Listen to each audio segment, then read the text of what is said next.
Olá, vou falar um pouquinho para vocês hoje desse livro que eu tive a felicidade de ler agora no mês de novembro, que é O Crime do Padre Amaro, de Eça de Queiroz. Foi a primeira obra que eu li do autor, Eça de Queiroz. Ele é um autor português, né, do século XIX. Foi lançada essa obra dele. Ele é autor de outros livros também, que é Os Maias, O Primo Basílio. São obras que eu ainda não li.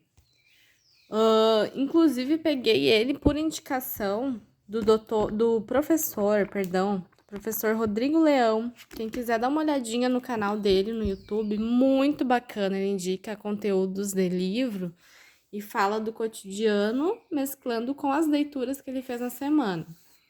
E muito comum ele indicar esse livro em várias oportunidades, né? Por se tratar de um livro baratinho. Peguei ele num combo na Amazon com as outras duas obras do autor e me saiu, acredito que R$ 27 três livros.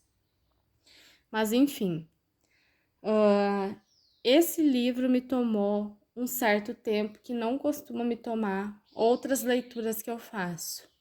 E depois eu descobri por quê.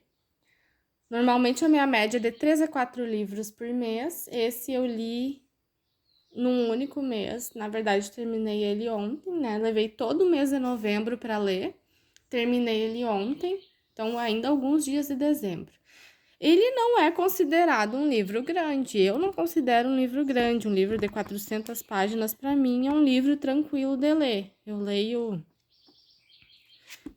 ele, acredito, em 2 semanas, né? Bem lido, aproveitando bem os dias, as oportunidades que eu tenho para ler. Mas esse livro, como eu disse, né, tá meio, desculpa, pode ser prolixo, às vezes o que eu venha a falar me demandou mais tempo, porque depois eu descobri. Esse livro do Eça de Queiroz, O Crime do Padre Amaro, ele inaugurou o realismo em Portugal.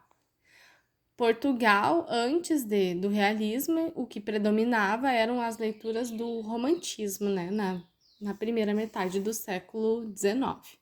Na segunda metade do século XIX, o Eça lançou o realismo em Portugal. O realismo, ele traz, assim, questões do dia a dia, ele olha para o dia a dia com um olhar crítico, sem ser fantasioso, como o romantismo.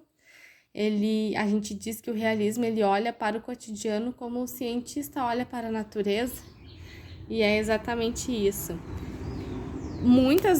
Por muitas vezes, nessa obra, eu me peguei lendo trechos que julguei muito cansativo, mas que são trechos que dizem exatamente o que o realismo é na literatura, né? Muito descritivo, ele descreve, assim, situações do cotidiano, ele descreve com uma variedade de informações, de dados, pessoas, casas, situações. Ele dá muitas informações pequenininhas que às vezes a gente nem não seria tão interessante assim a gente ler, mas faz parte da leitura do realismo, né? Leituras que têm o realismo como estilo literário. E muito bacana, gostei desse livro. Ele traz uma crítica forte aos dogmas da Igreja Católica. Ele não critica a fé, ele critica os dogmas da Igreja Católica, ele critica o falso moralismo, ele critica pessoas que dizem ser uma coisa e na verdade são outras. O título, como a gente vê, O Crime do Padre Amaro, já é bem sugestivo, a gente já imagina que é alguma coisa que não deveria ser feita e foi feita. E é isso daí. Agora, bora pra história. Quem não quiser spoiler, pode parar o vídeo por aqui, que são as informações mais técnicas sobre o livro, né? Agora segue muitos spoilers conforme eu me lembrar da leitura. Até porque esses vídeos que eu faço são para treinar a minha oratória e a minha retórica. E fica aqui somente para fim de registro. Não tem uma informação, não tem um valor assim muito específico. Mas a quem vier interessar, está aí. O crime do Padre Amaro. Na cidade de Leira, lá em Portugal, obviamente, o padre da cidadezinha faleceu, foi necessário um padre para ficar no lugar. O Padre Amaro, ele vem para Leira, já vindo de uma outra cidade que ele já estava sendo pároco, cidade de Feirão. Ele não estava gostando de Feirão por uma série de fatores, pediu transferência para Leira. Em Leira, lá, no primeiro momento, ele já encontra o mestre de moral dele da época do seminário, que é o Cônego Dias.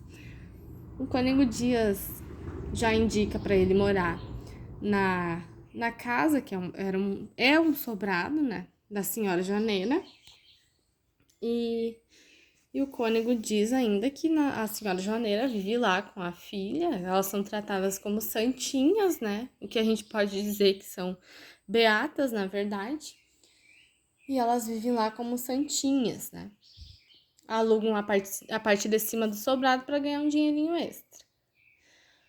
O Padre Amaro, ele fica receoso de morar numa casa que tem outras duas mulheres, né? Ele até receia e contesta o cônego, mas o cônego tranquilizou ele, falando que não teria problema algum para ela, seria uma honra ter um padre lá, por se tratar de beatas. O padre chega, ele tem esse primeiro contato também com a Amélia, que é a filha da senhora Joaneira. Ele acha a Amélia muito bonita, mas não passa disso. Conforme vai se estendendo as situações do cotidiano, o padre ele começa a ter um certo interesse por Amélia, né? A Amélia toca piano, a Amélia costura, mas o detalhe da história é que a Amélia já tem um noivo. E esse noivo, contrapondo, olha só, prestem atenção, contrapondo os fatos, ele é um anticristão, que se diz.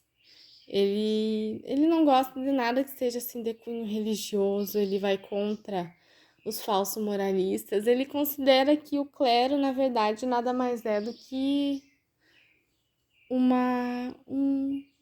combo de falsos, de pessoas falsas, né? Se assim eu posso descrever. E o Padre Amaro, ele vê no João Eduardo um concorrente. Ele começa a disputar a Amélia.